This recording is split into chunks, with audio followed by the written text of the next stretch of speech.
Yo, what is going on, and welcome to another episode of the Urban Pitch Podcast, The Beautiful Game of Life, part of the Believe Network. I'm Ramsey Abushala, editor-in-chief of UrbanPitch.com. Julio Monteroso, Bridget Flores. What's going on, y'all? How we feeling? Barely surviving. I barely made it today. Yeah, Bridge was on the water yesterday. I seen I the was video. in the Big Bear Lagoon. Yeah. I was getting swept by the water, like USA got swept by. Okay, all right. Listen. Too soon. Yeah. What happened in Mexico, though? Hey, Yeah. we fought though. We fought. Okay, hold that thought. We have let's do a proper get me introduction. started. Let's do a proper introduction before we get this going. Come on, guys, act like professionals. We have World Cup, final week of the World Cup. Right, it's dying down. The heat's going up, but you know We got to actually concentrate at work now. Yeah, you know the We have end no is in sight. excuse. We've had a couple of gameless days, but here to talk about World Cup and everything around it is our guy Matt Marshall returning to the show. Matt, what's going on? So nice. I had to come back twice. Oh yeah. There you As go. soon as he walked in, we just started yapping away. yeah. Yeah, We're back. We filmed like half of the podcast before we even started Right, recording. honestly. Again, rookie stuff. My fault. on our part. No. Again, We just get into it. That's Yeah. just the vibe. Yeah. you That's know? the vibe of this podcast. I love it. exactly. Yeah. We just get into things. So let's talk World Cup. You mentioned U.S. Mexico, but I want to start with the Final Four because that's where we're at right now, Okay. right? By the time this episode comes out, it will be the day of France England. Then we got France Spain. Then we got England Argentina. So. Top four, on paper, if you went into the tournament saying this is going to be Final Four teams, nobody's batting an eye at that. Like, this is four of the most talented sides in the world. Yeah. There's no real surprise that this is our Final I was, Four. I was team, 3 right? for 4. Yeah. 3 for 4. So as an Argentina hater. let's talk about the entire tournament leading up to this point and what you've seen from these four teams that that we're hyped about going into. Because, it's very – I don't want to say it's rare that we get like a chalk bracket, but this was almost that. It was as close to obviously a few. I think I had everybody but England because of their past World Cup history. For sure. Yeah. For sure. Yeah, but they've been impressing me this whole tournament. Jude is him. He is him. Yeah. He is I'm him. so glad that folks are like, even before, he's been injured all year for Real Madrid, on and off, and everybody's been like, there was questions about taking him, even from the English fans. Yeah. And you're just like, what? And I've heard this for years now, too. This ego and all this stuff. And, like, for me, I'm like, this is kind of racist. Like,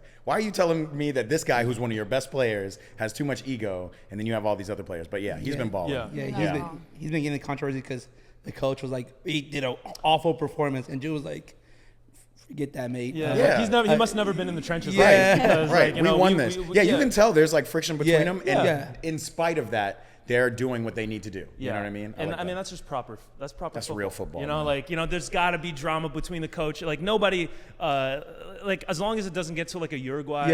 Like, Bill Harter, spillover Reina. situation. Yeah, for sure. yeah. There's got to be some kind of drama within the team. Berhalter, Reina. Yeah. No, Exactly. but like it's crazy though because what I like about that semifinal, England versus Argentina, it's probably the two nations with the best like chance they make up on the spot. So the chance on both sides is gonna be crazy. Oh, I didn't even think about that. Yeah, there's obviously history there. Yeah. It's like Malvina. the Maradona, Yeah. hand of God. Like, England has never liked Argentina since. The then. they had a war too, The right? Falkland Yeah. War. Yeah. You know, Yeah. it's geopolitical, football history, all combined into one. That's going to be an absolute banger of a game. On the other side, though, you have what a lot of people are calling the actual final between France and Spain. Yeah. Which are, I don't get it. Spain has not looked like. Spain's beat France the last two major Yeah. tournaments, so that's But- like the only reason Spain is even in this conversation. As are you counting Nations League? I'm counting the Major Nations League, tournament? right? So Okay. Nations Was League. Olise starting at that point? I don't think he was. Olise was not starting. Yeah, It was a so- completely different France team. Yeah, not completely different. that- it was- Pogba was still a part of that. Yeah, team. Pogba was in a the part of Euros. the in Yeah. Euros. Yeah. So the Wonder Boy just became a Wonder Man. That guy's scoring goals like Mbappe is scoring goals left and right. Yeah. His 20 games, 20 goals. Yeah. Well, and it's funny, you talked about Pogba, and one of my things was that I feel like France has been missing Pogba for so long. Yep. And even in the last World Cup, they were a superpower team, but that you didn't have like a connection between the midfield and the offense. Yeah. And Olise has now come in and like become that person. Yeah, I was thinking about the 21 You were thinking about the Euros. 20, yeah. Not 20 Yeah. because Pogba was gone by 24. Yeah, Pogba was well. But yeah, that like he reminds me a little bit of that kind of creative flair, like just insane dribbling ability, like the vision. Yeah. He's a throwback 10 that the game's been missing for so long. And he's not really playing the position, the same position he plays with Bayern Munich, right? Bro. And so they shifted him to the 10, and he's doing like leads the tournament in assists, like dimes on dimes. He's dribbling through midfields like nothing. Like the Moroccan, like he had like 3 dribbles on. Yeah. Like, he sent Moroccans like going back, Just like, the nonchalant, like halfway shit. back to Casablanca. You know, like it was he's so much my favorite player to watch. He's been amazing. Same thing, like a real 10, like a guy that wants the ball at his feet all the time. Yeah. He dribbles, he slows the game when he wants to, and then he gives you that dime. Like, but and Henry said it before the game. Like we all watched the first France game when Dembele was the 10.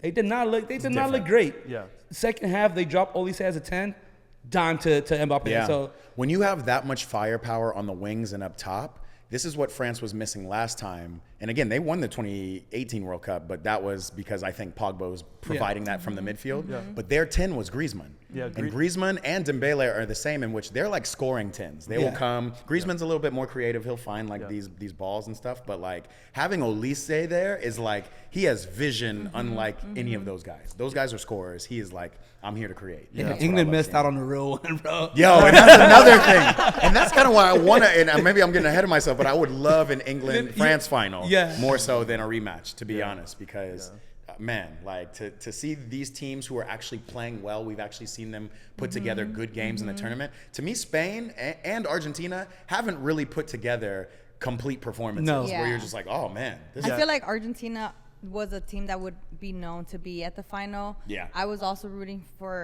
been rooting for France to make it all the way and to take it. And then Spain was my second. Obviously delusional me, supportive me. Mexico was up there too. Anyway, Mexico did their thing. Like they all did. respect to 100%, Mexico. 100%. The 12th man too is in the Azteca. Yeah, and not just at the Azteca. The altitude. The altitude, but all throughout Mexico. And Southern California and Texas and wherever else. Seas of green everywhere. I didn't know there was this many Mexicans. Yeah, like, at the stadiums, it's like Mexico. It's the 2 teams that are playing, right? Like Belgium, Spain. I was at that game, right? Belgium.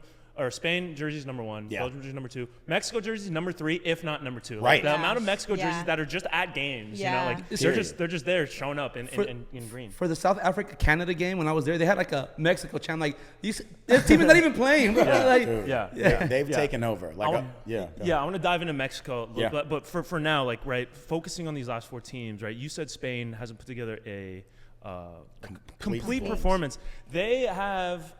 They're missing Nico Williams. For sure. And like the last Euros that they won, when they had Nico and Lamine just operating at the peak of their powers, like doing like they were so much fun to watch. So nasty. They were making Alvaro Morata look good. Right. You know, which no disrespect to him, like he's a fine striker, right? But it's not like the previous Euros and the previous World Cup. Yeah. He was like public enemy number 1 because he couldn't really get it done on his own. He's not a David Villa. He's not a Torres. Exactly. Like they've had better and now strikers. they have Oyarzabal, if you want to be fancy, right? And he's kind of like the same thing where he's not flashy, he's not really, but he's clinical and he's in the right spaces and he's feasting off of what Yamal is doing on the wing. Definitely. And it hasn't been that like fun watch that they were at the last Euros. They were amazing at the Euros, and they deserved it. Honestly, like they had to beat France. Right? And they did. And the going back to Uruguay, like that tackle on Nico was just so like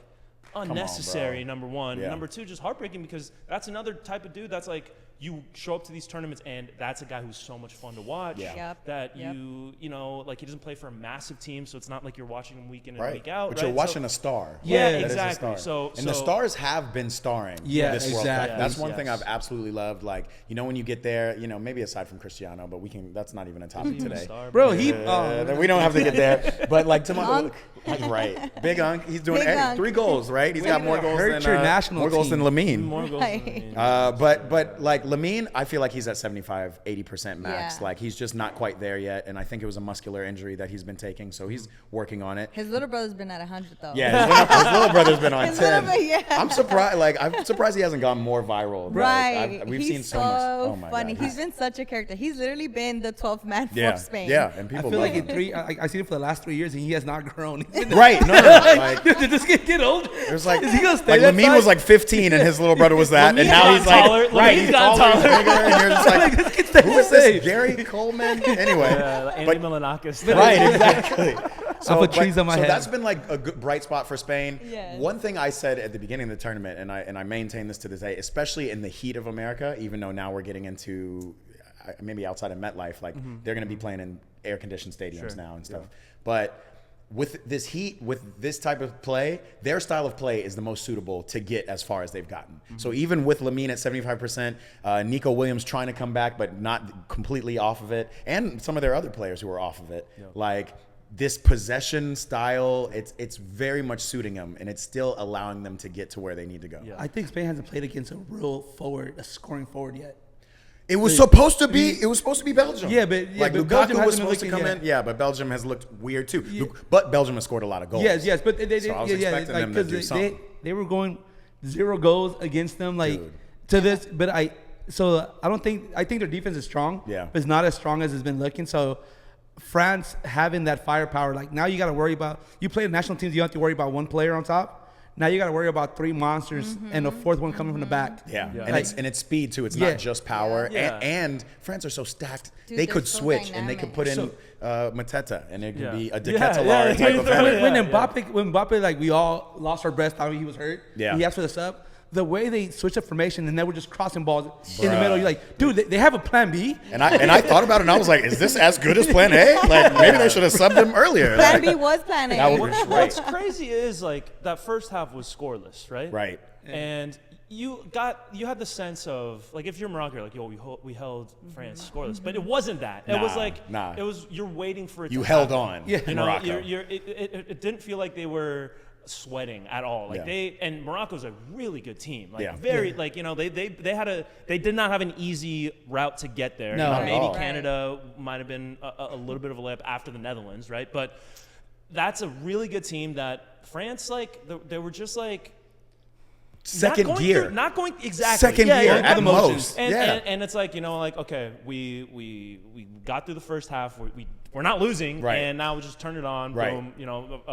Mbappe missed the penalty, but there was no sense of worry whatsoever. And I don't think that they've truly felt like nervous or pressured at all this entire tournament. They were just finding the sweet spot for and it looks like they're having fun out there. It looks like they're having on the a good training time. ground. And that's another Olise shout out because I think anybody else on the field other than him, and it's like we gotta get this, but he's over here like dropping shoulders, cutting past people, and I'm sure Mbappe's like, oh, let me just make this run, dude. Which probably makes Mbappe feel more comfortable because he knows they're gonna find him and he can execute. 100%. And that's like the biggest thing about these tournaments is that when you have that dynamic locked in like that, you're going to finish. You're going to get the job done because you trust every single player on the field, and it's not just on you. Mbappe has been carrying everybody, and it feels like he also was like trying to get to these records, these goal records, and now it kind of feels like I don't care if I miss or I'm gonna be fed. I'm gonna shoot. Right, so somebody's gonna do something. And it's crazy though, because like even Mbappe's goal that game, we missed his penalty. The goal. Let's talk about. He had 4 players around him. Yeah. All he did is one stutter step, drop shoulder, second angle, like and Mbappe just found it and just found the curler. And like it's nasty. The goals he's scoring. All right, there's some through balls. But he's been making it happen himself. Yeah. 8 goals, 2 World Cups. Yeah. 27 years old. 2 finals. He's Might go to his 3rd he's final. He's the greatest World Cup player I've He is ever Mr. seen, World Cup. And we've seen it from the very beginning, which has been insane. From the second he made his debut in 2018, it was just like he was made for the spotlight. 2 goals in Argentina, that 2018. I mean, that was crazy. And and I didn't realize that, but that has created this Argentina versus Mbappe or Argentina-France storyline. Like, there was never any kind of thing like them in England. But now it's like, wait, Mbappe as a teenager knocked Argentina out. That was probably one of the best Argentina teams. They should have done more. Or the bet. Yeah, that was okay. That was an okay team, but that was a really, really good game. That was a great game. It was Argentina's like grit versus like France's, and then this random speed and them playing Mbappe balls. Like, I loved that. France, I read articles of France, 99 players that were born in France played in the World Cup. Like Algeria's 90% of Algeria's team was born in France. So like the amount of players they're producing, like they have their team A, and then like their team B. It's still probably the top 2 teams in the whole World Cup. 100%. And then you have Algeria made it out of the group stage. They are just producing players. They have that. They know how to create these young players into stars. Yeah. And they've proved it. Yeah, well, we said the A word. We didn't. We mentioned the three of the four semifinalists, and I think Matt, you brought up Argentina. Yeah. And so I think we got to talk about Argentina because this is a team. Shout out to Infantino. Where you at? Right? Yeah, Julio's rocking Albiceleste. So like They gave it to us. It was a sponsor. Who put this Argentina fan next to So me, man? listen, listen. So I'm a Messi fan. this is a team, right? They haven't played a top 10 team in the World Top Cup. so far. 15 team. Yeah. So Like, let's. Cape Verde had him. And you can make the argument if you win your group, if you do your job, and they've got a couple of breaks, more than a couple of breaks maybe. That like that's how this is like, how it crumbles. you earn your route, right? For sure. And they can't help who gets scheduled against them, Yeah, right? for sure. Fine. Then you get these kind of like 50-50 calls that they say it's like the gambler's fallacy, right? Where like if you get heads 5 times in a row, they're like, all right, bro, I'm getting tails this time. Right. It has to be tails. It's 100% been House that money fallacy heads. where we're getting heads Every time. Can't every complain on single that. time. Yeah. Watch yourself. Anyway, And it just feels like there's like this whole thing. It's being rigged. Yeah. The PR campaign against Argentina has been like pretty insane. Yeah. They're I've they're- contributed to it, by the way. Right, yeah. Wait, There's like didn't Net and Messi, Jordan- Didn't Jordan and Kobe have that like little face on where he's like, I got 6 rings, you got 3. I'm gonna get those calls.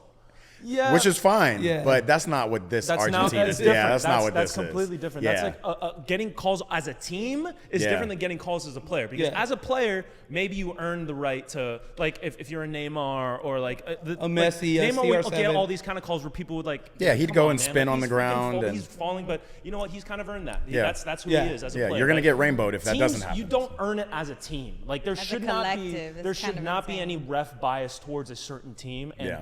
And it feels that way, right? It's feels more than like a it. feeling. It's It like feels you're like starting to get empirical evidence to a certain extent. Yeah, Right. and it happens. It's like okay, there's the Egypt call. Oh, that was awful. And where it was like the build up to the play, right? Yeah. They called it a foul in the build 120 up yards back. on the other side Right. a couple of minutes before, Right. right? And then they get the red card in the Switzerland game Yeah. where Embolo, you know what? It's a dive. He It's a dove. dive. That was, But- I mean, So like I don't think Michael Phelps could have done better than yeah, that. exactly. So you get those are like the 2 big ones, right? For sure. And then there was it the equalizer or the final goal against Egypt that Egypt was wanting a foul on Salah. That wasn't a foul. Yeah. That wasn't a foul. It didn't get a look. Didn't get the It same would have, courtesy. if it was Argentina, it would have gotten a look. Yeah, And so- if it got a look, it might have been called a penalty, you know? So you get all of this happening, and Yeah. this is also Lionel Messi that Yeah, we're talking about. for sure. And there's in MLS, there's like this whole, like Same thing. he has Protected this like player. gravity around him, Yeah. right? And everything gets pulled in towards him, and he's like just the center of attention to everything. Yeah. And now you're seeing that on the like it's not just the MLS thing. And MLS like maybe it's like okay, this is a small league or Yeah. whoever, who cares, right? What are you talking about, small league? Not We're me, leading not me the talking World about, Cup and goals. This is what other Is people that are Messi? saying. This is what other people are saying, right? Yeah. Now it's like, okay, we can't ignore this. This is the freaking World Cup, sure. right?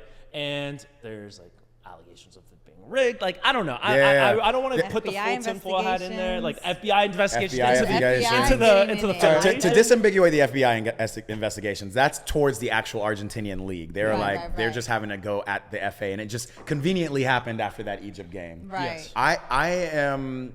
I'm a football fan first, and so I am not a fan of the thought of rigging specifically. 100%. Now, I do think you can put people in positions to have better results for sure, and maybe there's some ref favor. Maybe there's just people who are like the amount of Messi fans on earth like is nuts to me. So like maybe if you're a ref, even if you're kind of neutral, you can still be like, well, it was a little hard.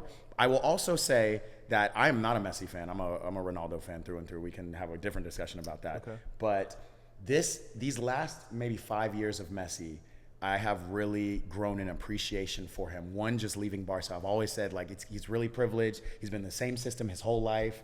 All the excuses everybody gives. But now I'm actually seeing him as an aging athlete. He's gotten leaner. He's still running. He's still doing his thing. He's scoring bangers for both club, won the MLS Cup and country, and scoring in this World Cup. And I'm so impressed. And it just kind of like tips everything the other way when now and this is kind of also in part added by Trump, doing the trump card, calling in for the American game. That gave everybody the impression that, oh, this is rigged. not you a can rig fair this. This is competition. not fair. Yeah. So no wonder they're rigging it for Messi. They've been rigging it for Yeah, Messi yeah, for yeah. years, right? Yeah. And I even fall into that trap. Yeah. So like the rigging thing, it's like, man, I'm really trying to push against it because that's not what this is. But there is a privilege that I've always felt that he's There's a carried. bias And a there. bias Yeah. that he and now Argentina, maybe by virtue or whatever, have carried, and the evidence is there. I mean, like the last thing I'll say is that Egypt call way back. Yes, rules are rules, because that's what everybody's been saying to me. Rules are rules, right? But they had the exact same thing, almost spitting image right at the same part of the field happen against Austria.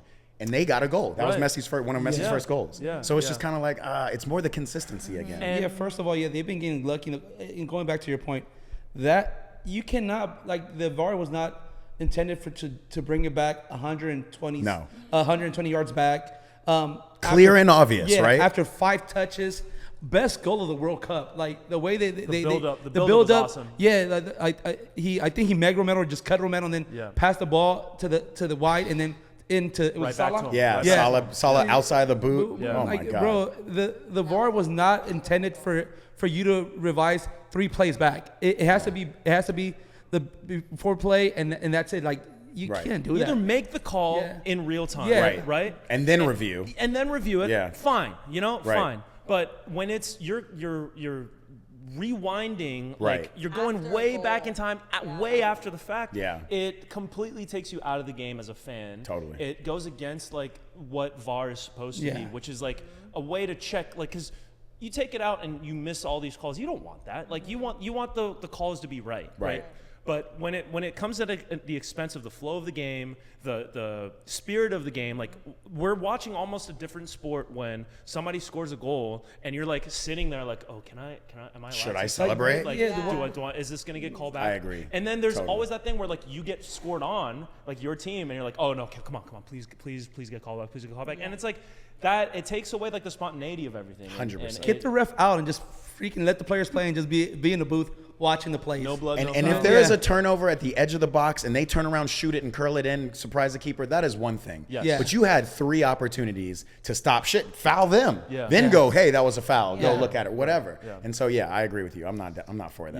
Yeah, the VAR has been like Inconsistent in this- inconsistent. Yeah. I think it's the rules though, because the rules, like, they have gave a lot of power to the refs to make the decision. Either don't even look at it, because we seen a lot of refs like, Yeah. no, I saw what I saw. I Yeah. don't want to. And then you see the replay like, you messed up. But Yeah. they have given the refs this World Cup the power to decide if they want to go to VAR. And I think that's what makes it inconsistent, because some have done it. Some will be like, have yeah, not. I'll listen to your check. Yeah. Yeah, looks like a foul to me. And the Yeah. other guy's like, no, that's Messi. What are we talking about? That's- You know? And then, like, going back to your point, like the amount of Messi fans, even if the refs are not Messi fans, the hold they have on these freaking kids. Yeah. Like the dad, he's like, hey, dad, don't call nothing on Messi. Like, Yeah. like Messi, the power of Messi has is crazy. It's strong, man. Yeah. And Yeah. one thing I will say about Argentina as a whole, though, one, they are extremely well coached. Like, to have that, this is not a team of bums, but this is not an all-star team by any stretch of the imagination. I don't even think they're pound for pound nowhere near Spain, let alone France and all the other overpowered teams. So the way that he has, everybody says this team is working for Messi, which obviously is true, but also like they know when to slow the ball down. They somehow get you into your half of the field, and they play these amazing balls just kind of over the top, diagonal, and it always comes back to the top of the box, and that's where Messi is to score his goals. But then, like, it's beautiful. Julian and Lautaro, Yeah. they if you see them running towards the ball, they're not looking at the ball. They're gonna bump you. Yeah. They're gonna bump the last man and bump you hard. Yeah. Like you see them, and even the last World Cup they won, Julian was basically doing that all game. But now you have a Lautaro that guy's on crack. Way more informed. Way more Lautaro informed. this Yeah. World Cup than last World Cup. Last World Cup, I was very disappointed with Lautaro's Martinez. Output. This World Cup, he's been very good. Bro, been he's great. 100 miles per hour. He every wasn't single starting play. last World Cup. Yeah. I was Yeah. confused, They and then he switched him started and Copa they- America. Yeah, they Yeah. keep going back and forth. And Julian, he's had an okay year. He had a Yeah. banger though But yesterday. I was out of waiting for nowhere. him to do Yeah. something. But it was gonna come. Yeah. It was Yeah. gonna come, yeah. You He knew it was was being coming. set up. It was like there. They were itching for that goal, and my God, that was such a nice goal. That was one of the I'm not best gonna goals of the lie. That tournament, was- like top 3 that was easily. beautiful. Talk about the FIFA script though, how beautiful it is for England. They go back to the Azteca and beat Mexico, where the hand of God happened. Yeah. And now they got Argentina. A lot of my friends from England, they've been saying this is the revenge story. We got our win back in that sure. when they robbed us. Now they get to see Argentina again. Actually, Argentina. After that game that they got robbed. Yeah. So, but to that point of Argentina, like not only are they well coached, but I also think they're so good at dark arts. And it's not like super dark arts like some club teams we've seen, but it's almost like it's little tic-tac things, parodies, and like they have the players who will just get under your skin. Emiliano Martinez is like, he's Voldemort of the dark arts. 1,000%. He's like the mind games he does, like penalties, anything that goes, like the game last night, the Switzerland game. I was like, my God. I mean, they can If hold this on go for to penalties, penalties, but they're not going to win in penalties. They have the Right. freaking greatest penalty goalkeeper of all time. Right. Like, you know, like, and it starts with him. Yeah. And then you have And it just reverberates. Like McAllister, he's a demon, right? Paredes. Paredes is demon number one. Then they have I'm a Enzo. Boca fan. So I mean, but Enzo's still. like- And then Enzo is Enzo is such a good player and a young talent He's player, so and I'm a Chelsea sneaky. fan. Yeah. But he is so sneaky. He's And so Tycho, ratty. yeah. And Yo. like, so you have all of that on your team. 100%. And then you have Messi floating around, 100%. finding spaces. Like, of course. And then you have two, like you said, wild cards in Lautaro and freaking Julian, who can just pull out a banger out of nowhere. Yeah. Yeah, So- and then he played both of them together towards the end to qualify. Yeah. And Art they Kelly, both the bump and scored. grind that you had. They did. They They both scored. They both Lautaro scored. Yeah, and Lautaro Alvarez scored at the very end. scored. That goal was actually a really good Yeah, goal, that too. was- That was no, One Julian, touch. The follow-up. Yeah. Was it because Julian was trying to give it to Messi so badly, and then just And it bounced in his and then- place or something? Something like, yeah, Julian shot and it hit No, off he the- was trying to pass it to it was Messi. a You pass. think so? Yeah, he Lautaro took- yeah. finished it. All I remember is Lautaro coming in the box and again freaking- a one-time No. hit Yeah. curling Yep. into this So After side the goal, net. you see him apologize to Messi, like not Lautaro, but Julian like, sorry, trying to give it to you. Yeah. And Lautaro celebrating. It's not about that, bro. It's a goal. Dude, there It's a was goal. who was it? There was an attempted goal from Argentina. I forgot what player it was, where he freaking is like literally mid-air just swinging. off the Oh corner. yeah, Yeah. The old Yeah. Chilena. Lautaro or Julian. Yeah. I thought No, that was it wasn't either. It wasn't either of those? It was the other guy. It was one of those mid Montiel Yeah. or Montiel, One of the guys yeah. from River the guys. midline Yeah. came Yeah. up.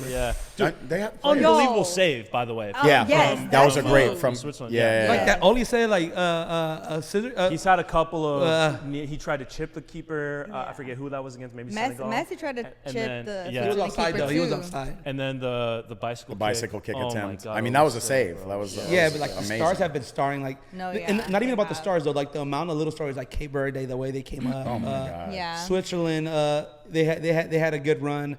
Norway, even though they just burnt out last game, but Norway has nothing to be ashamed Yeah, of. They but- were not they- supposed to first be World there. Cup, yeah. And they looked like they should have won that game. Yeah. And did. which makes me happy for England. Like, you guys are actually doing what you're supposed to do. Yeah, This is- they're yeah. showing up. Yeah. It's an They're England team doing that their hasn't job. looked like they shrunk at all. Right. They're you saw like Jude Bellingham crying at the Azteca after that win. Like Yeah. it really means a lot to them. And I think that like they have that mix of they've been there, they've gone through like the Euro 2020 World Cup or 2 Euro before that. finals. You know, they've gone through like the trials and tribulations, and they're mature enough but still young enough to like have the dynamic like athletic playmaking ability. Yeah. So that's a really scary team. Yeah. And like World Cup roster builds are so fun because it's like you mentioned like Argentina, they have all these guys that are like, you know, like they tinker around. Uniquely- It's less about like tactics and, you know, the way like passing maps and all this stuff, and more about like how are we going to get the ball to this guy? Right. Or Yeah. how can we Right. feed him? Yeah. Or how can we like, you know, like just buckle down and make it through 90 minutes and Make it hard for them wait for and then one get it to moment, our guy. you know, and Yeah. so like that's why it's almost more fun to watch World Cup or like international football than it is like Facts. club football sometimes, where like it's more pure football and just like go out there and freaking play it, and like we're not really worried about tacticizing the game. But I think that's what's hurt a lot of the World Cup teams. They want to be so tactical. They want to be touch, come out the back. Yeah. They forget it sometimes. Throw that long ball like Argentina. Throw that long ball. You got a big let man up top. let your forwards fight. Yeah. Yeah. But then you have a France that what are their tactics? Yeah. Yeah. Like their tactic is give it to the best player and he'll figure it out. Right. Like Yeah. Right. and then you sub him out and then you got Barcala and Due come in. Yeah. Same. Give it to their best player. Right. Yeah, man. Well, Do it. France is just next level. Yeah, Dewey comes in, and then they're struggling against Paraguay because Paraguay dark arts. Super dark Yeah. arts. That was just wouldn't even call it arts. That was just dark. That was just dark. And then he comes in like toe poke dribbles.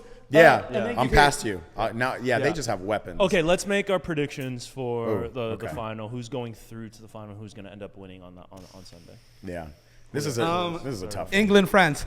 England, France. Who's winning? France. I don't see nobody stopping France for 90 minutes. I think England. They're playing the Newcastle guy that just transferred to Barcelona. What's his name? Robertson. Gordon. Gordon. He's good, but I think England looks way more dynamic when Rashford's in instead of him. Like I haven't seen Rashford in a game and a half. Like it's kind of weird. But like I enjoyed him like when he was starting. Yeah. When he was starting, like he gives you that option to Bellingham is getting a lot of players defending him. He always finds them in the Spray outside. it out to Rashford and let Rashford play. Crossing more balls in. So I do see an England. If no ref jumps in, I do see an England, France, and France. So Ramsey's point of team building, a lot of had been made about Tuchel's lineup leaving players out, Phil Foden's, the Cole Palmers, the whomever. All the Chelsea guys. Yeah, But honestly, you kind of see it now, and I even saw it a little bit. Like obviously Morgan Rogers is coming in and stuff like that, but the team is built around Jude and Harry. Yeah. And then everybody else is supposed to kind of like fill in where they can. Obviously, they've had some trouble in the back, but now Reece James, Chelsea, is back. Played so well in the midfield. Amazing. I'm hoping to see him in the midfield. I think we're going to see Gordon start, unfortunately, but hopefully Rashford will come on because Gordon his speed is pretty dynamic. But I think if Argentina, I can't call it, unfortunately. I think I want England to beat Argentina. But what I've seen from Argentina, again against lower tiered teams, but what I've seen is they dig it out and they're that type of team. If they get to the final, France is going to have a very hard time. Because like y'all said, France has been playing free. I think they get to the final, they start getting in their heads. Like, we need to, revenge, we need, and they might be doing too much. On the other side of it, though, I definitely think France is getting through Spain because Spain, we said, hasn't been playing that well. They haven't played a big attacking side yet. I thought it would be Belgium, and Belgium did pretty well up until the end. Shout out to They gave them hell. The Man U goalkeepers is just bad luck. I'm a Man United fan, and it hurts. Man U, Liverpool, all those goalkeepers. You saw Courtois, I was like, oh. And everybody was saying, Lamens is so good. He did so well this year, and he did. Played well. But something about you got to parry it away. And I saw it was funny on the other side. The game before that was England and who did England just beat? They just beat. No, they Norway? Norway. They beat Norway. There was a play where Holland had kind of a soft header, and it came down to the corner, and it looked awkward, but Pickford just pushed it away. That was just like, and that is experience, because that's what Layman should have done. If it looks awkward, it doesn't matter. You're pushing it away from you. And that's another.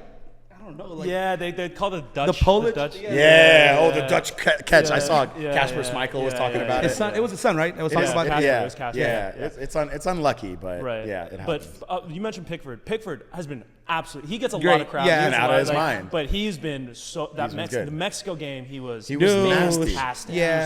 And even that weird goal Norway scored on him, like that was a fluke. Like he's been playing out of his mind. But that goal was crazy. That was a banger. It was a cross. Somebody was saying it might have been a cross. But it was an out-swinging cross, and somehow it swung into the back. But do you guys think is it two teams playing like it's like England and Argentina playing the same style, basically play your star, like play Messi a lot, play Jude and Keane a lot, and then you have France and Spain, which is give it to your stars and let them perform. So like I think it's a semifinals of two teams. I mean, of both teams, like they play the same style, like on each bracket. All right, Bridge. What I think it's an ideal semifinal to have for both sides.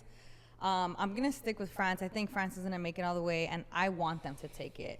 But on the other hand, and I'm still hurting from the Mexico and England game.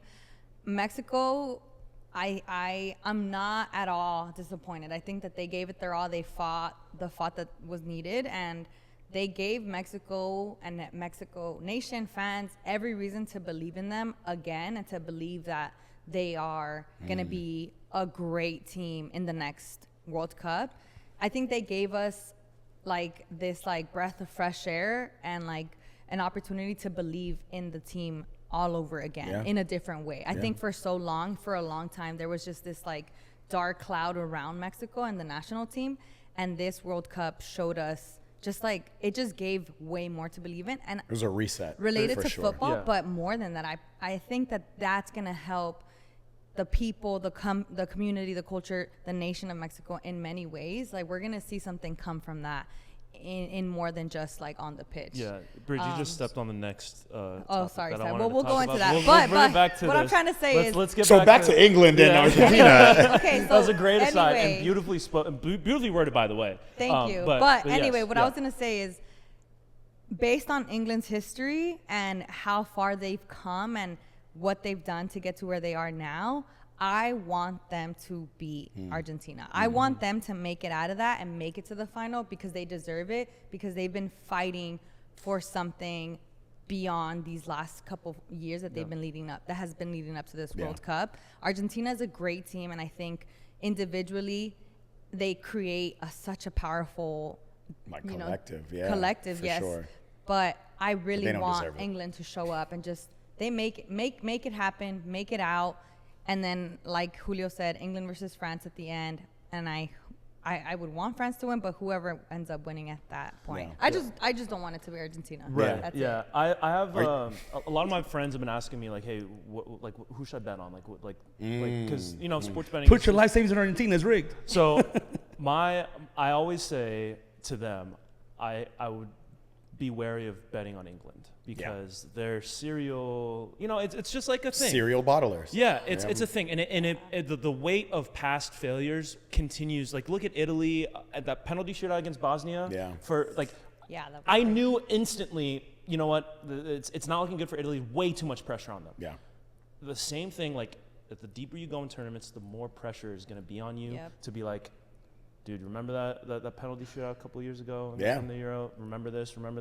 And I think, maybe I'm being naive here, but I think that this team has played in a way that, like, the Mexico game, going down a man with like half the game to go, they could have, like, this could have been like, oh, here we go again. For sure. Here we go again. Yeah. The way that they kind of just like dug their feet in the ground, Dan Burn, like the headers like that go like 3/4 of the distance of the field. Like, to me, that was almost like the monkeys getting off of their back. Jude too. They could have capitulated against Norway. Yeah, and it was starting to look like that, honestly. And it looked like that too. Yeah. And it's like, oh my God, bro, like this again, like same old England, Right. And thankfully they haven't had to see penalties yet. I'm praying that I think this could be England, Argentina, that has penalty. Talk about a script. Like, come on, like that is going to go to penalty. And King misses it, another penalty again. You know what I mean? Like, that is going to happen. Like, I would almost put money on it, but I think this England team is different. Yeah. And, maybe it's the fact that they have a German coach. Like, I don't like that. They're switching it up. Like they're doing things differently. Something right? slightly different. And German coach who left some people at home. That knows proper football. That knows football. Who's very that's tactical. Not like the British. British don't know proper football. Like, Kick the ball up and run. Even though not one coach, not one World Cup winning coach has ever won a playing for a foreign or coaching a foreign country. I'm obviously a lot of things. just digging jabs at the Brits. Yeah, we love to make fun of the Brits here because they make fun of us. So it's like it goes both ways. If you guys can dish it, you got to be able to take it too. So, anyways, we got the England. Can I ask you real quick while you're saying that? Argentina, France, in my opinion, 2022 was the best game World Cup final. That I can remember. I don't know if he remembers it. I know Julio doesn't remember. He watched the replay. No. I blacked out. It was 3-0 Argentina, and I was like, "Great job, Argentina!" And then like I wake up and like Argentina won. Like, oh, what? Yeah, it was 3-0. Damn, Argentina. Dude, they win the blowout, penalties. bro. I'm like, damn. Let me look at these highlights. Yeah, highlights. You got to watch that whole game back. Mbappe three goals. Like, honestly, one of the best games. Obviously, from a France perspective, it didn't start off well, whatever. But the game itself, in totality, all the way down to PKs, amazing. Yeah. There's almost a desire to have that rematch. Like, even if I'm French, I'm almost like, I want Argentina. I want to smack them. But in y'all's opinion, and this include Spain in this, just in terms of semifinals to final, what would be the most entertaining final, you think? That's man. Even if you could randomize it, they're saying the France-Spain one right now, semi, is the final is the too. quote-unquote final, yeah, it's like the two most talented sides, yeah. right? But in terms of like entertaining, yeah. I think it would be just a pure slugfest between France and Argentina. That might be the most fun to watch. Yeah.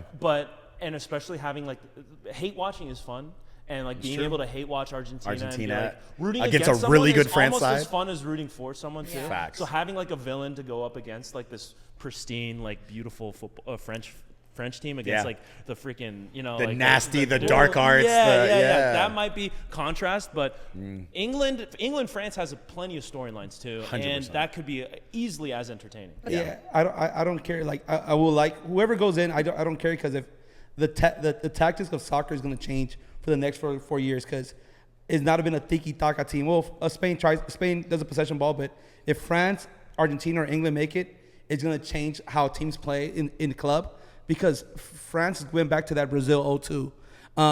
Go to the wing, let the stars be stars, go one-on-one. The game's been like pass it back. No, go one-on-one, go forward. Oli says second goal that they scored when he could have gone back, but Dembele, he gives Dembele that ball towards the middle. Like it goes back to like the soccer that I enjoy watching, the R9s. We're gonna have more players like that, and even like with Lamine is a star. Is going back to like going to the flanks and letting the players do step overs, megging people. Like Oli said had like what, against Morocco, he probably had like 15 megs. He was trying to meg everybody. He was nasty. So he was nasty.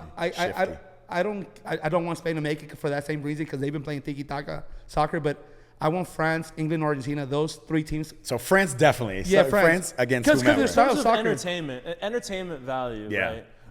Spain without Nico Williams is not as fun to watch. Facts. And then Argentina, England, like either way, like I think England's been really, really fun to watch. Yeah. Like Great to watch. in terms of like a grittiness, and they have that, you know, like Jude is like just does everything so well, and you know he's become the best midfielder in the world. Yeah. And has been for some time, but now it's like stamped, and he's really like showed his quality throughout the entire tournament. So it could go either way. In terms of that entertainment, from an entertainment value, like I'm satisfied. This tournament, It's been great. And so let's okay. put the turn the dial back a little bit. Let's look in the past to Mexico and U.S. Right. Mm-hmm. Shout out to Canada. Y'all did your thing. Made it to the round of 16. You guys did good. Had the easy. Estequiao with that goal. The South Africa round of 32 matches about as home cooking as you can get. It wasn't in front of Canadian fans. Y'all didn't win your group, but. Shout out to you guys. We're going to exclude you from this conversation right now because I think the expectations were a little bit different for Canada. And I think you guys, there's nothing like... Exceed it. Yeah. But besides maybe Alphonso Davies. I think overall all 3 hosting nations did as we were hoping. Sure. They did great. They did great. So for the sake of this Successful. discussion, we're going to put Canada off to the side. Yeah, they only got 2 stadiums anyway, so they just get the Right. So- We're just gonna put them. No hard out. feelings. They play in Canada. our league. It's Right. business, not personal. You did great. Next. Let's talk Mexico and U.S. Bridge, you brought up Mexico. Yeah. What are your guys' thoughts? Let's close this out with talking about the North American teams. So- Let's start with Mexico because I think the U.S. has a little bit more to say. I think it's fool's gold. It's gonna probably like a touchy topic, but I think Mexico was fool's gold. They had that Azteca that literally like hurt a lot of teams. You saw Ecuador. Ecuador is not that bad of a team. They played that round 32. They looked like a freaking El Salvador. Like they were not running. You can see like they were fatigued before they even started playing. You saw Jude after that game. Jude was like, dude, his face like dropped. Like he's deadbeat tired. Home field advantage for sure. Mexico had that help, and it was a big help. You saw them struggling going towards the World Cup, but like I wanted to see them play a game outside of the Azteca to see how real it would be because they played outside the Azteca. Yeah. They played, no, but I'm saying like outside of Mexico. outside of Mexico. Okay. No, especially in the Azteca for like the knockout games because They played in Guadalajara though. Yeah. The game against Korea was in Guadalajara. Guadalajara. no, but that was still in the group stage. I'm talking about the knockout games. Was that? Oh, no. Both knockout games were in the Azteca. Azteca. Yeah, because like Ecuador, like honestly, I saw that game like, what the hell, Ecuador? Why did they even qualify? Like, they were walking towards the end. They just Ecuador underperformed all tournament, yeah. though, So, I will say. but Mexico did play great. This World Cup gave a lot of the North American teams an advantage because they played in their weather and they knew how to play it. So, but besides being fool's gold, like our teams did what we expected to do.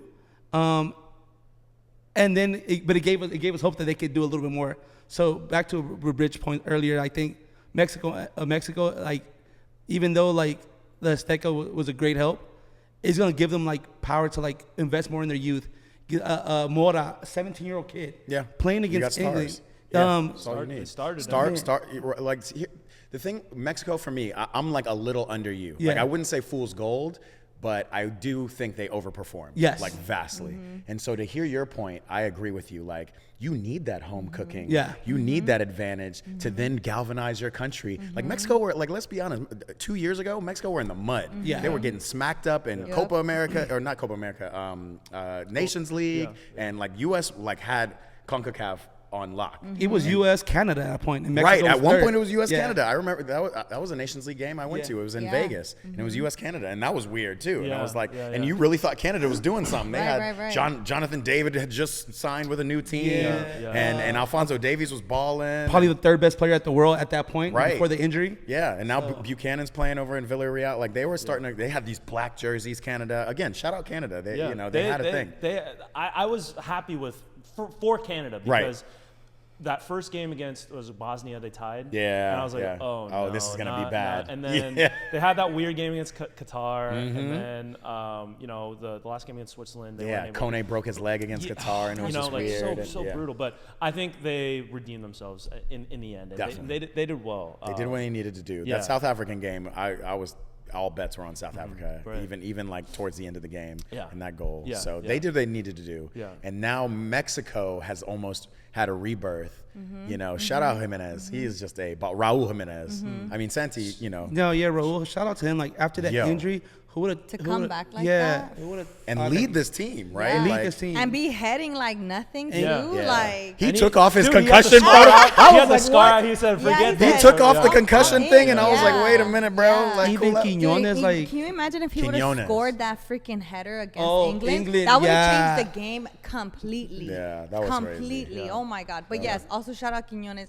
Every single player on the Mexican national team showed up, Yeah. from the goalie to the strikers to the coach, and I think Vasco, like mad respect to how he closed out and what he said towards the end as he was like departing for the Mexico national team. Because now he was happy, he was proud. We're all proud. I think the team was left in the best way that they could be left, to be handed off to Rafa Marquez, who's 100%. gonna step in and just dominate. Like We'll see. Don't jinx him. Oh, Let him well, coach. dominate in the sense of like you have everything on your have everything plate to you, to yeah. cook. Yeah. Sure. Get it But going. it's like France with Henry when he was leading the under 22. Like Yeah, and Zidane's coming next after so Deschamps, like so. the amount of admiration these players have, the young, like the Oli says, the young players have towards Henry. Like they still call him Mister. Like you see them like Yeah. like you can't tell a coach like a Rafa. You can't tell him like I can't do this. Yeah. Like Right. this is hard to do because like dude. I've done it all. Yeah. I was one of the best center backs at a point with Yeah. Barcelona. Like, No, that's gonna be important. Like the amount of respect you gotta give these coaches is it's crazy because like you can't. Sometimes like you will have a coach and you don't respect their soccer skills. So you're like, dude, whatever. You try it then. That's like Jude with Tuchel, but Yeah. at least they respect his like brain, right? Right. And so I think the Mexico, like where Mexico leaves off in this tournament. Good is point. just I was so optimistic watching that game. Yeah. And seeing, like, I thought going into the game, I was like, dude, Mexico has a real chance to beat England. Because Mm-hmm. England, up to that point, you know, I've waxed poetic about how they've kind of got that monkey off the back. But up to that point, they were like, you know, They that were going Congo through the game motions. looked like same old England again. Congo, shout out Congo too. 'Cause Yeah, they're a real yeah, side yeah. too. Another my God. real One of the side. African team to win, like Yeah. who gets so bad. That was tough. And so. that was a tough loss too.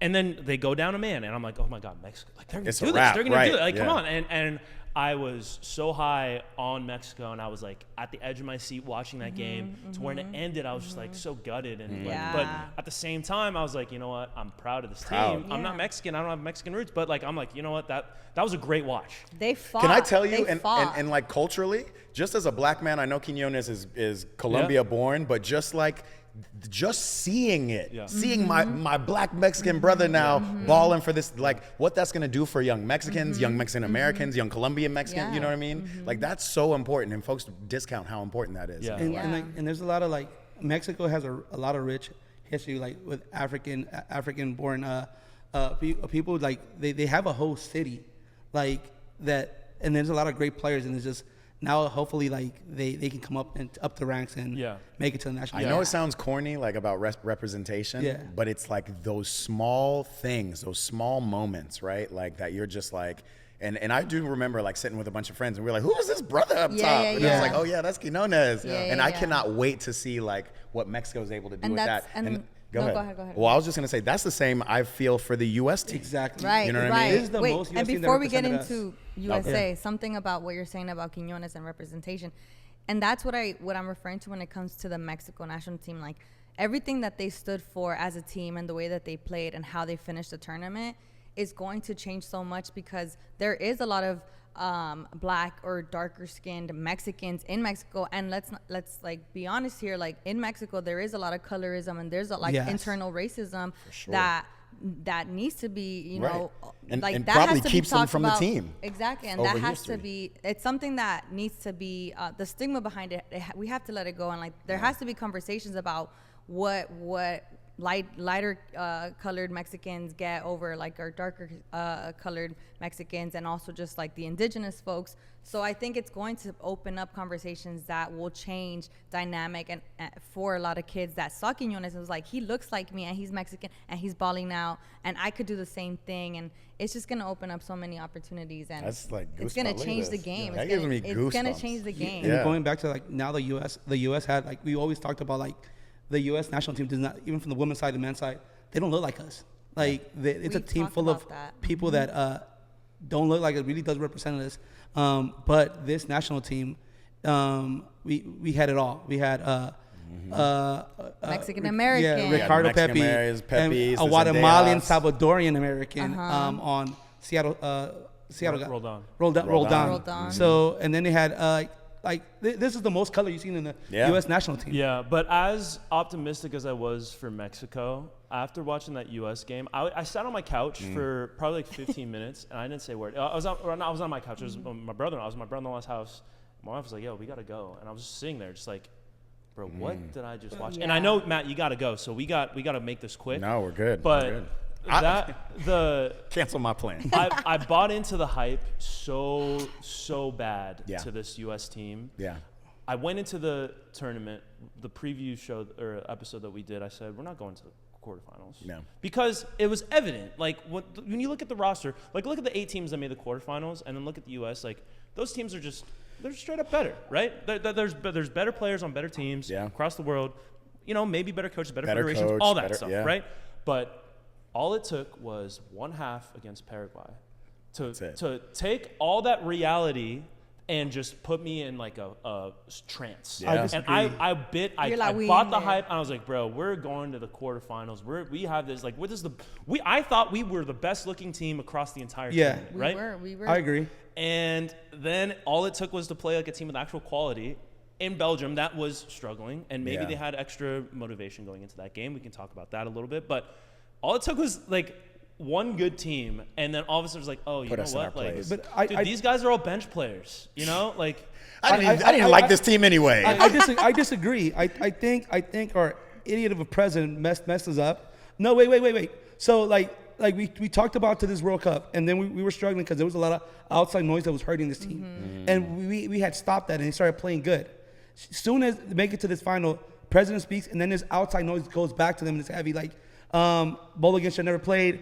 FIFA, like this outside noise, like, and then that was the worst game they had all World Cup. Yeah. They couldn't complete a pass. McKennie looked like, who the hell is this guy? That was the worst game they had through qualifying too. So it was just bad. I think the outside noise affected them a lot. Yeah. And also like Pochettino gave this team a fresher breath air, like new air. Like they played really well. I think the outside noise really hurt them. They looked like they didn't have enough experience. They felt the pressure. Yeah. Plus everything that was going on, they couldn't complete a pass, and they're not those players. I think the pressure and all the outside noise hurted them because yes, okay, but that's not an excuse. Yeah, that's no excuse. It didn't help. It didn't help certainly. Right. But mental I mistakes think the mental this team mistakes just were crazy. wasn't that good. This is I disagree. They have quality players, and we saw stretches where they look like, you know, like Top players. a really good team. Yeah. Who's it against? Right. Paraguay. You see Paraguay friends. It was 1-0. They played completely different. Yeah, it was a different play. They played more open with respect Paraguay. against France. Yeah. They thought that they could come out and beat us, right. you know what I mean? Yeah. Straight up. They couldn't come out and beat us straight up. They didn't use I any dark I arts completely they needed disagree with you against guys. us. I'm gonna say this because I'm a little closer to you than I am to Ramsey, but I do agree. I've been, and this might be my own bias as a Chelsea fan. I've been very critical of Pochettino throughout these last 2 years because in exhibition matches, we don't know, and he's not very good in the news. He's not very communicative as to what he's looking at, what we're doing, what is our identity. He's just like, we try hard, but we're not whatever he says. He just says a lot of, But so I was really impressed to see this, like what ended up being kind of like a 3-4-3, or it was like a 3-5-2 formation, high press in the World Cup. And again, we weren't playing solid teams, but I was impressed. It did take the pressure off of some of our players who we know are quality. Look, we know Malik Tillman's quality. He does it for Leverkusen in and out. We've seen him score in the Champions League, and he was our best player. But also, Balogun scored 2 braces on PSG this year, on that monster PSG side. Christian Pulisic hasn't had the best year, and quite frankly, he was actually the most disappointing of the players for me. But we know he's quality. What I will say is, as an American, that is not my Captain America. I don't want the LeBron James of soccer. Like, just let him go and be his quiet Christian self. But that's him. But individually, we do have some strong players. I think, and I said this before the Belgium game, and I even said this ahead of maybe Paraguay, tactically, when we actually go up against opposition that like could challenge us, which ended up being Belgium, that's where I wanted to see Poch make his money. And I don't know if you guys recognize this as much as I did, but they targeted Tim Ream and targeted Anthony Jedi Robinson's side. 100%. And it absolutely destroyed us. Tim Ream looked good Freeman up to had that a bad point. game too. Tim Ream looked good up to that point because he was not being really tested a lot. Not being tested. And the second he had dynamic players, he showed and I like Tim Ream. But good guy. He's damn near 40. He's physically there's limitations there. It made me think like if I train, I could maybe make next World Cup. Right. But this also brought up a point in my head where I was thinking like this is the ceiling of U.S. soccer. The way things are being run right now is the round of 16. Right. And sure, we made the quarterfinals in 2002 and we went to the semifinals in 1930, but I think those we're relying on a little bit of luck. The way things are, the standards right now, like the way the status quo. The best that we're going to do consistently is the round of 16. If we want to be a consistent team that goes deep into major tournaments, whether it's the Copa America or the World Cup, things are going to have to change because look at the players, like the quality players that you mentioned, Malik Tillman, Folarin Balogun, Anthony Robinson. We're lucky to have those guys. We didn't build those guys. Wes McKennie and Tyler Adams. Wes McKennie and Tyler Adams, that's it. McKennie shut down, but Tyler Adams stayed consistent, breaking plays like crazy. But that's what I'm saying is that's it. Yeah. Serginho Dest, it's not a sustainable way to develop players to be like a Folarin Balogun. We just hope a guy lands in Newark and gets born there. That's not like that's not a way that like no federation is using that as like I think the U.S. announced a quite good signing, having Cherundolo managing our 22. So I mean that means that because usually it's not this early into the process. So we're actually trying to mold. And Cherundolo and Pochettino, same play style. So he likes high press. So you're bringing our young guys into a system, and all great national teams do that. Like you have a system for your younger players, all the way to the senior team, and you see a pathway. So now I don't see that with Poch though, and that's one issue. And to your point, this is tactics, but this is also culture. We need to really take a second, and I don't know who it is in the U.S. Federation who has to do that. When we look everybody for the next from like the '94 national team, maybe, but even that is like underdog mentality, and we've got players starting from top European teams, so we can't have that either. We need whatever like American is, whatever that means to you. Like when we go and see the Olympics in 2 years, what does it mean when we see those track runners? Are we a grit team? Are we a like just a superior athlete team? Are we a wealthy country, you know, like well put together, coached team. That's kind of what we are.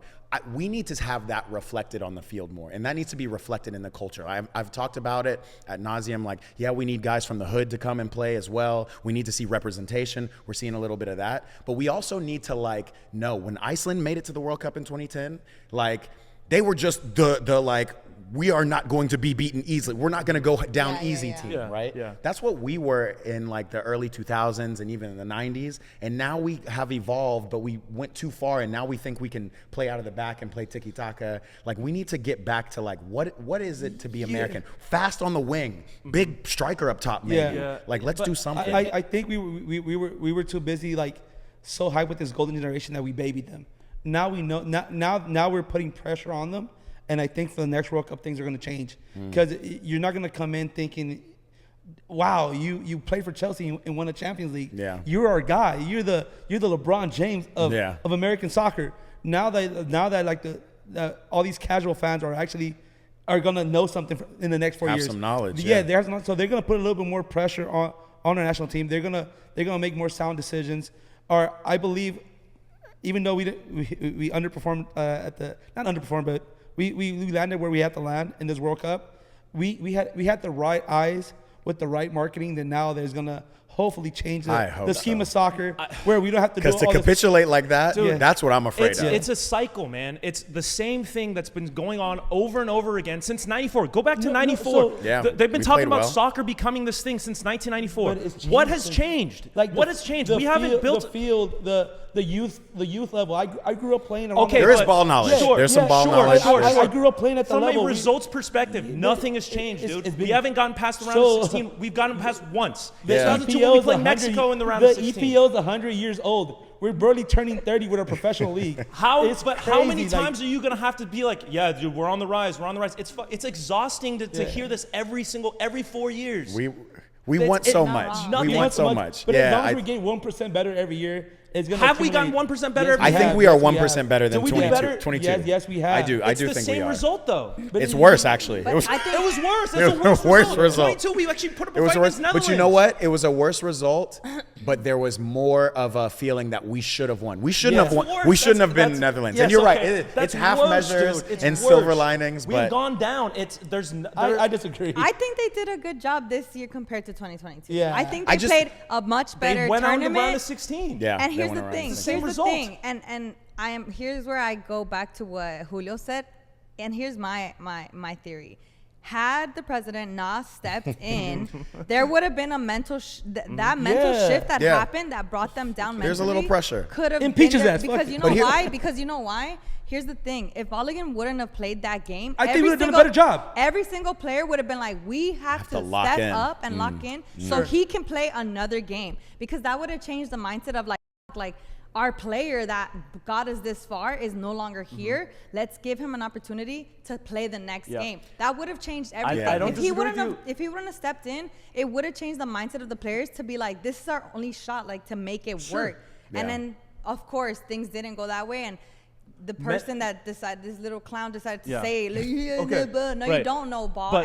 I'm not saying it's an excuse, I'm saying it did change their mental. Sure, mentally they would have been a little bit sharper. But what happened last time they played Belgium, dude? We got our butts kicked. We got smacked. Again, Same amount. I'm telling you, man. Well, let me say it like this. It's a quality perspective. I don't like how activated you are right now, Ramsey. It's a quality perspective, dude. You're not wrong, though. And it is you're quality. Not wrong, and here's the thing. Belgium have underperformed vastly, and even underperformed in this tournament, and they were smacking teams 1-5, and like they were scoring goals out the wazoo. So like Belgium have players. My thing is the silver lining I take, and I agree. Like I'm sick of these half measures, these silver linings. But like it has always been a cultural issue for me, and to even see on social media, to see the amount of people who are so into this game who would have not otherwise been. And again, we had that same thing in '94, but this feels bigger. So on field, you're right. It's similar. It's pretty much the same. Even though again, I've seen Malik Tillman. He was doing like heel flicks when you're, you know, like he was just, oh my God, he was doing stuff that's just It was confident. so much fun. Yeah. to So- watch him. Yeah. Free kicks were nasty. So if you have one, then so that's what I mean by 1% better. We didn't have nobody with that swag on our In team, even in 22. 22. Yeah, So we yeah. have one player who exuded some swag. Balogun, I will say, exuded some like level of He's been actual a consistent finishing. high level consistent, finishing. yes. And then you have kids around America who are like, oh shit. Yeah, this you is want to dope. play the game now, like. That's all I need. Okay. And then give me 4 more years and let's see. yeah, exactly where we going. That's the drug that they're selling you to keep And I'm the addicted. status quo the same. Because U.S. Yeah. soccer's printing money. For MLS sure. is Yes. profitable. Yes. They were like, you know what? Why blow it up? Because blowing it up would take away from- another 20, And 30 you have, years. and that's a step back to and go it's a 2 step steps back, forward. You're going to lose Right. money, so it's not going to happen. As Right. long as round of 16, hey, not bad. We made Yeah. a freaking $1 billion, you know? Yeah. And to me, that's what is upsetting. I agree. And if like I want to win, like I love winning, you Yeah, know? yeah. And I want to see my team win. It's gonna take we're gonna need to step back before we advance past this ceiling. Yeah. And if this is okay with U.S. Soccer and then they're fine with making a lot of money, and I don't know how much longer it can go like this, but if they're fine, then that's all that's gonna happen. That's all that's gonna happen. They're going to be bleeding it The if it thing is, goes. like you see big teams like a Bayern Munich, Manchester City, Borussia Dortmund creating academies in the U.S. Yeah. Why? Because they can make money off of it. We have players that they can pick from here. Like They can pick, but that goes back to the cultural thing again. Then you got people who are in this German system and then the Spanish system and trying to play. And what is American ball? What is that? What do we And that's have what we here? need. What do we And have you know, here? And it goes back to what the whole youth development within U.S. soccer. And we're watching the World Cup happen right now in real time in the U.S. And at the same time, we're having other like brands and small organizations coming together to hype up the World Cup through what? Through street soccer, through 5v5s, through 3v3s, Yeah. 1v1s, cage interesting. tournaments. That's a huge- I'm hoping that that right That's- there that's- is that's what huge. is you going to think be France? the difference. Every That is France what's gonna player be the says difference. we had a soccer field in the projects, and that's how we learn how to play one on one. Suburbs You of win, France. you stay on. You Yep. lose, That's you get Dutch out. too, total football. And then That's- you get hit. Don't cry. Exactly. Figure out how not to get hit with the ball on your feet. Dude, Right. and that being at the Nike Toma finals in New York, and then on top of that going to the Jordan, the 1v1 cage tournament that they had. We were home. Yo, Oh, it was all you? Yeah, this is just me.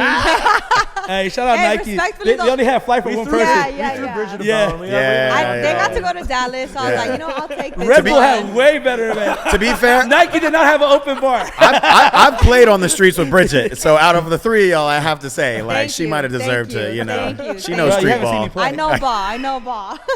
That's right. You were. Oh yeah, he was hurt. Yeah. Yeah, I'm probably the best. He was on crutches. He was on crutches. I'm the best out of He was on the mic and on crutches. I don't know. I Right. couldn't I'm the trust best him. out of his 3 walking. I'm like Oli said. But yeah. I will say, watching that and just seeing these kids balling like that, like they are going to be the next They're generation next. of ballers, and they're going to be the ones playing for the U.S. Men's national team and women's national team, and they're going to have ball control. They're going to have handles. They're going to have freestyle in the creative player that they could be, that could become the U.S. team. Yeah. And I just hope that the eyes are there, that the right people are watching that, because that's what needs to come in a bit more in the mix of youth development. You see Brazil with the Ronaldinho videos growing up as a kid playing street soccer. Now they forgot about that generation, and now you see France, that Thierry Henry special they had on was it Fox, where he talked about, Talking about the suburbs. his neighborhood. Yeah. He was the first person in his neighborhood, and a lot of players are coming from that neighborhood. And it's one Mbappe, Bondi. one indoor soccer, not indoor, but football sala, like futsal field there, and like how don't cry, like learn how to. Netflix learn how to play. has the Roots of the Game for Brazil documentary on how Rafinha and all of them come from the streets and what that caged experience means, and it's just like it's right there. The sauce is That right might be there. that might be what it means. Like it might take like something outside of the MLS, like something almost not like Kings League because it's kind of gimmicky, but something that people care about almost as much as our professional sports. And indoor soccer, MASL, like it's not going to be that, but something like that. It has to be you know? a youth league for And like youth indoor driven. soccer, Like the and then home like roots. just to go 1-on-1. Then once they're 12, get them in the 11. It goes back to your question. What is the culture of U.S. soccer? What is the roots? You know, I've been very critical of Nike Toma just because I'm hoping that this is something that can be a fixture and not something and that's not like just fleeting or performative, right? But now that I'm thinking about it and how you're explaining it, I'm like, if Toma can continue to keep something and then maybe a league builds from it, and now you've got 16, 15, 14-year-olds who are like, yo, we want to get there. We want to get on TV or whatever, you know, the prize is. We want to get signed. Remember that at the end they signed all those players? Like that creates that. It's like and basketball to basketball. Like that and the created thing about a whole it new is generation. that Toma didn't create that. It already existed. They just put the eyes, the camera, and the money on it. That's all. So it where else is it that we can continue to create spotlight. and expand it and amplify it? Yeah, shout out Nike. We've done this before, so reach out to us. We'll help you out with the facility. It needs to be a mix of that, of the creative and like street whatever, and then the tactical side of Structure. things. Yeah. The structure. Yep. So right now there's not much It's on separate. We're a ball of clay. Back to a ball of clay after and, that. yeah, man, I don't know. It's hard to be optimistic when you hear the same stuff over and over and over and over and over and over and over. We've been on this earth now long enough where you're right. Exactly. It's and like you the know, excitement Welcome to the loses. Unk Pod. Even before I was like super into soccer, right? You always had this in the back of your head, like, oh yeah, like Landon Donovan and Clint Dempsey. We could be good. Those are the best players. That's like, you know, the ceiling of player that we have like developed. Yeah. Right. Yeah, but there's a lot of we have yet brands. to break through that. So and once we get like a Holland, like, you know, like look at Norway, right? Yeah. Norway is not a traditional footballing nation. They would beat the. I'm not. If we were they'd lined beat up, the with them, brakes they would off beat the of brakes us. off of us. Yeah. Like Odegaard and Holland are miles above the like, you know, the Pulisic. You know, it's a different level. It's a different level. It's a different tier. So And I just don't think that it would take long for us to do it if that's what we like build around. Prioritize. Yeah, Yeah, and prioritize. Right. Shout out to like we have brands that are doing these futsal tournaments for kids. Like we have a football tribe that has something, La Comunidad, Bola, that's been doing it for years. La Comunidad, So like it's great to see that. Of course, we're not nowhere near close or even like stepping on the shoes of what we have to do as a nation for this game to grow here. But at least we're taking a step forward. yeah, look, we're going long here. We're gonna argue all like 3 more hours. Yeah, So, no.